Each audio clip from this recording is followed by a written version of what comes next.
এটা আমাদের জন্য আকস্মিক কোনো বিষয় নয়। ফেব্রুয়ারি মাসের শুরুতেই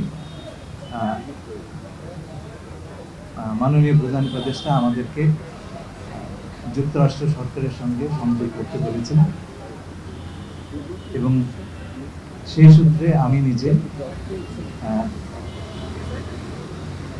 ফেব্রুয়ারির দ্বিতীয় সপ্তাহে ওয়াশিংটনে আমেরিকান পররাষ্ট্র দপ্তর,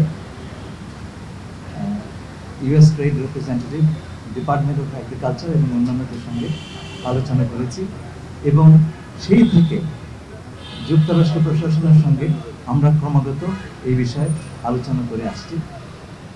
সুতরাং ব্যাপারটা আকস্মিক নয়, আমরা এর জন্য প্রস্তুত এবং আমরা শিগগিরই কিছু ব্যবস্থা নেব এবং সেটা মার্কিন প্রশাসনের সঙ্গে আলাপ করিয়ে নেব।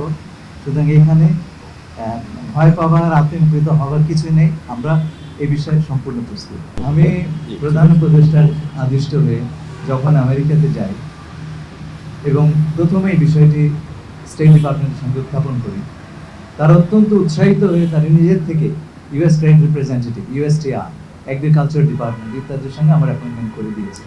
তাতে বোঝাই যাচ্ছে শুরু থেকে আমরা এনগেজ আছি। এর জন্য আমি শুরুতে বলেছি আমাদের এখানে ভয় পাওয়ার কিছু নয়, আতঙ্কিত হওয়ার কিছু নয়। We are in very good hands.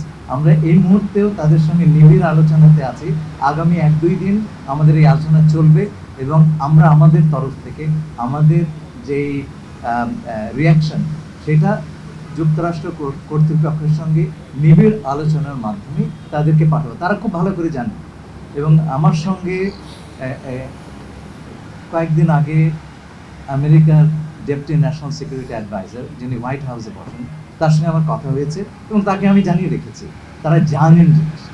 সুতরাং এটা এমন নয় যে এটা আকাশ থেকে বজ্রপাত হলো আমরা রিয়্যাক্ট করছি, তা নয়। এটা প্রধান উপদেষ্টা এই ট্রাম্প অ্যাডমিনিস্ট্রেশন আসবার পরের থেকে অনুধাবন করেছেন এবং একেবারে সময়ে মতন ব্যবস্থা নিয়েছেন। আমরা প্রথম দেশ যারা ইউনিল্যাটারালি এই উদ্যোগটা নিয়েছে, সেটা তারা রেকগনিশন নিয়েছে।